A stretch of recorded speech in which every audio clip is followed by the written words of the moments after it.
Okay, I'm throwing out a real technical term today, subglottal air pressure. And no, I'm not wearing my glasses because we're talking super technical.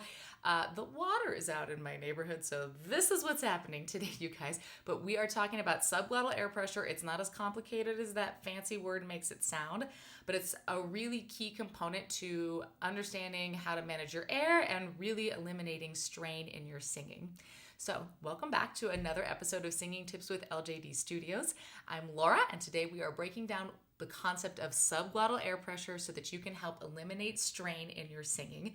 As always, if you haven't already, like, comment, subscribe, hit the notification bell, and download my free guide, The 3-Tiered Approach to Becoming a Better Singer, linked in the description. That is your step-by-step guide to understanding the foundations of singing, both in your mind and your body. And I gotta throw out one last plug here, you guys. I'm super excited. My membership is almost ready to launch. I've got a sign up in the description as well. If you sign up now, your first month is totally free. So make sure you get that. Again, I can't believe I'm giving this away, but what you'll get with that is complete access to a huge library of all my favorite vocal exercises with explanations. There will be a live group masterclass that you can attend for free. And you will get 2 free video feedback lessons. So what that means is you will send a 5-minute video of yourself singing to me via the Marco Polo app, and I will watch it, and I will make some notes, and then I will make a video in response and send it back to you. So link is in the description, but if you sign up now for the membership, your first month is absolutely free, and there is no minimum commitment. So if you do the free month and you're like, not for me, no big deal. Go ahead and cancel. Okay, so as always, without further ado, what is subglottal air pressure? So in order to understand what subglottal air pressure is and means and how it applies to your singing, we first have to know what a glottis is. Glottis is kind of a made-up thing. It's the space between your vocal cords. So your vocal cords sort of look like this, more or less. They're joined here at the front, and then they open at the back.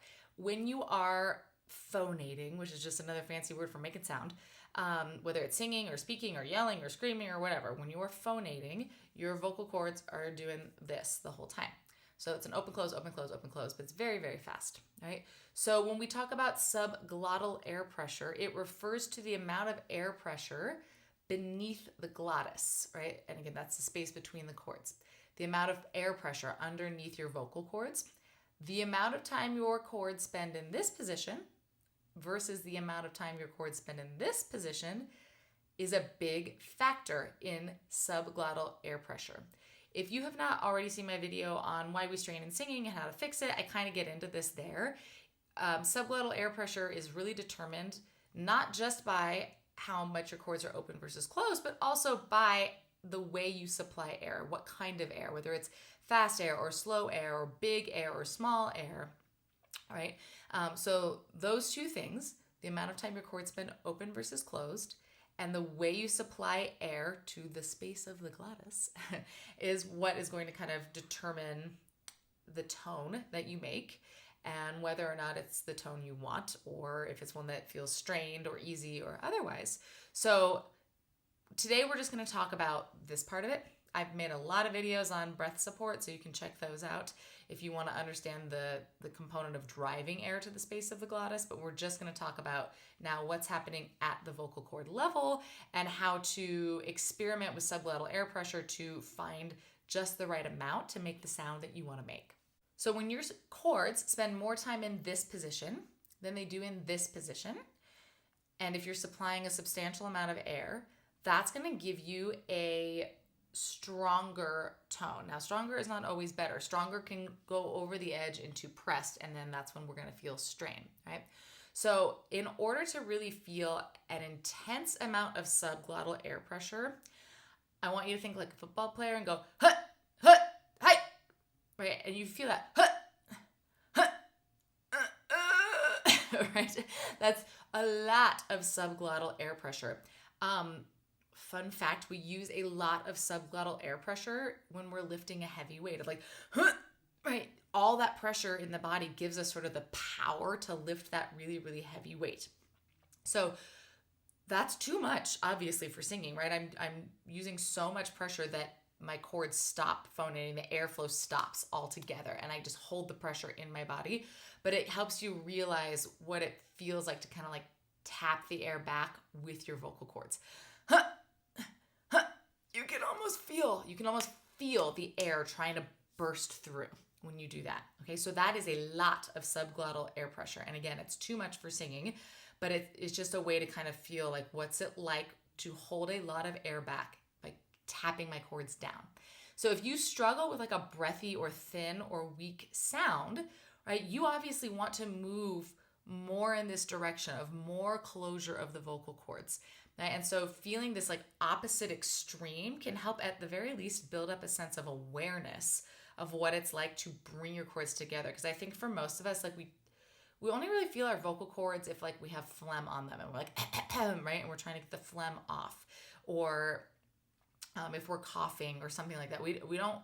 Otherwise we don't have a ton of awareness of them. So it's a good way to build up A, awareness of your vocal cords, and then B, what it feels like to have a lot of air pressure underneath them, and C, what it feels like to close them together really, really tightly. So now we can back up from there, and we're gonna make a really pressed sound, go, ah! It might make you cough like it made me cough.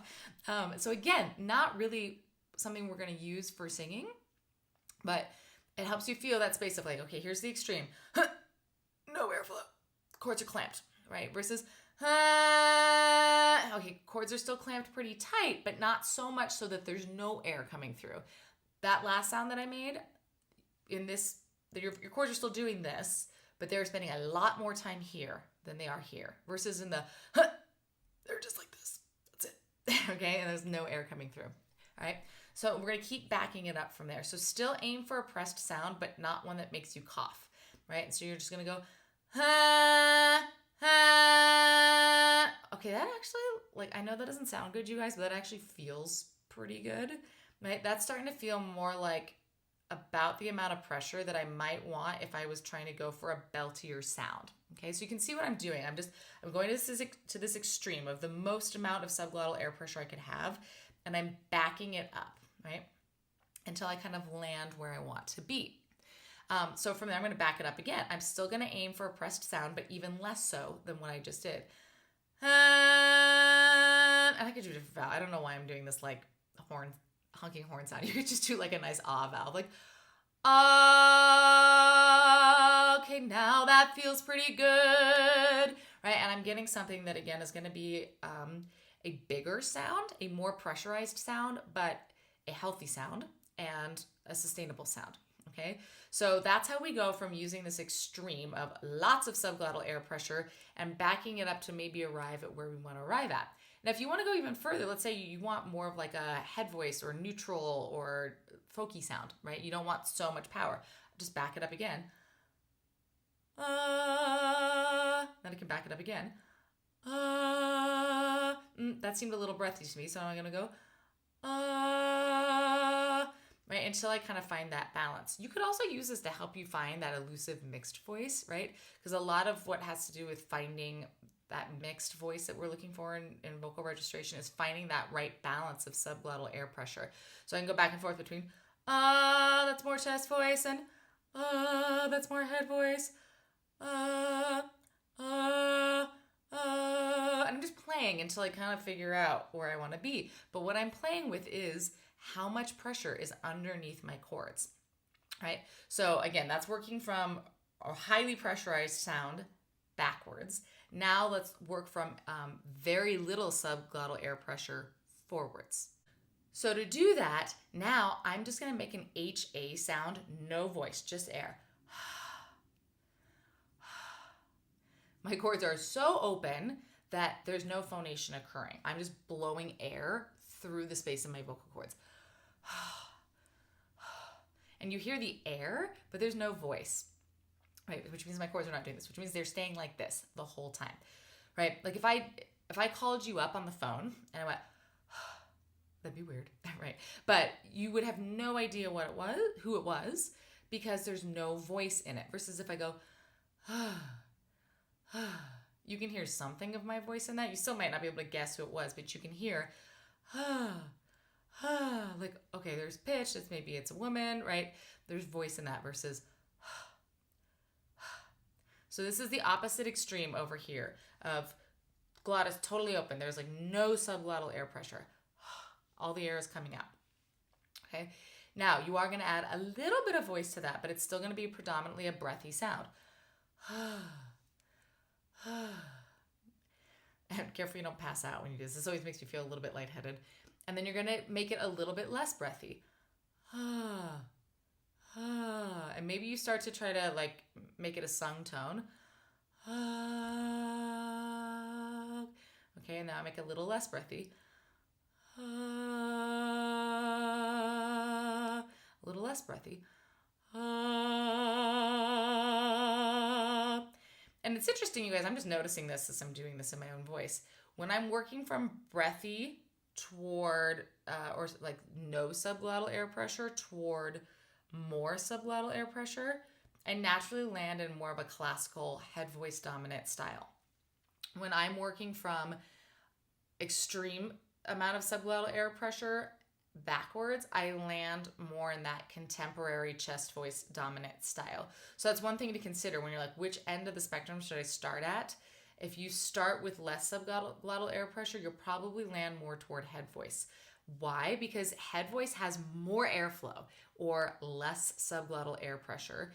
Chest voice has less airflow, tighter closure of the vocal cords, more subglottal air pressure, which if you think about it kind of makes sense, right? A big belty sound is a really powerful sound. When we have more pressure, we have more power. That's not to say that head voice is going to be weak, but generally speaking, matching pitch for pitch, you're going to be able to go louder with a belt or a chest voice dominant style than you are going to be with head voice. And that's not to say head voice has to be weak, right? Like think about opera singers. They make very, very loud sounds. But like dollar for dollar, chest voice is going to usually allow you more volume than head voice. And that's because there is always going to be less subglottal air pressure in a classical head voice dominant style than there is in a more of a belt chest voice contemporary style. Okay. So that doesn't mean you can't land at head voice when you're working from that more subglottal air pressure place backwards. And I would encourage you to play with both, right? Find the extremes. Find this holding all the pressure versus no pressure. And work this way until you land at the sound you want to make. If you can let go of this idea of a right and a wrong sound, and I'm just playing around, right? I'm just experimenting so that I can understand, you will usually get where you want to go faster than if you have this agenda of like, I got to do it right and I got to do it perfectly the first time. That doesn't usually pan out, and we get defeated and we get upset and we get frustrated and our body locks down. So that's why I like going to these extremes of like, you're not trying to make a pretty sound. You heard me gag on one of them, right? You're just trying to feel what's it like to have an extreme amount of pressure or a very small amount of pressure. So I hope this helps you guys. I hope it helps you make the sound you want to make. I also hope it helps eliminate strain in your singing. Whew, it's a day here, you guys. Again, water is out. I've been up since 4 a.m. with a baby. I've got a cold, so thanks for hanging with me through this explanation. Again, I really would love to get you that free month of the membership, so make sure you click the link in the description, and happy singing.